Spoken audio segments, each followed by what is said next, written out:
Guten Erev Shabbos, my dear friends. This week, Shabbos, Parshas Korach, and it is the Shabbos after Gimel Tammuz. Yesterday was the third day of Tammuz, the Rebbe's holy day.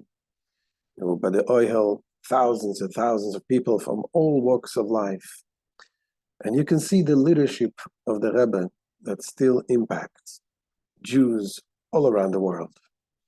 One of the things we saw in the Rebbe kept saying that by the coming of Mashiach, no Jew will be left behind.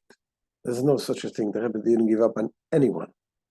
Not only anyone in this generation, the Rebbe, as a true leader, also spoke about the people in the previous generations, those people who we find some negative things about them. The Rebbe found ways of talking positive and changing the narrative, that we should see it in a positive way. And one of the examples is in this week's Torah portion. And the question that is asked, we know who was Korach. Korach was not a good person, as we know. He was the one who did something terrible. He went and he instigated a whole rebellion against Moses. And he had a very tragic ending.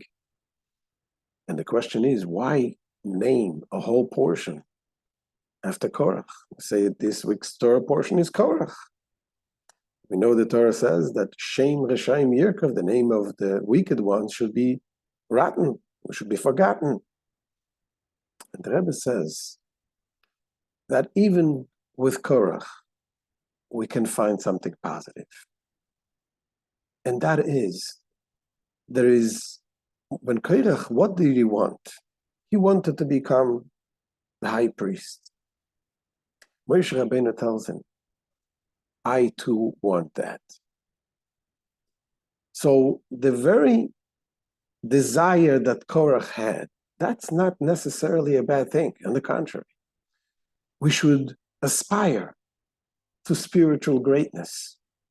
Korach aspired to become spiritually great. The only problem was that he went about it in the wrong way, making his own path, taking things in his own hand. But the very fact of the aspiration that he had for greatness, that is something that we should learn from Korach, that each one of us should aspire. Don't be satisfied and complacent, saying, okay, I am what I am. Get up in the morning, say, how can I become greater today? And indeed, the Maimonides tells us that to become a high priest is something that everyone can be. Not in the literal sense, but in the spiritual sense. When a person aspires to commit himself to Torah, to prayer, to do the mitzvahs and so on.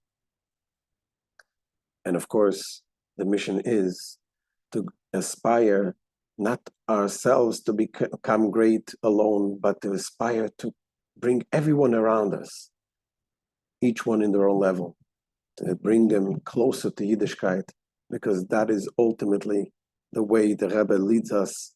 And as he says, ve'atem to look to echad echad, each and every single Jew will be gathered together and become under the wings of Hashem with the coming of Mashiach. Let us hope that's going to happen today. Have a wonderful Shabbos.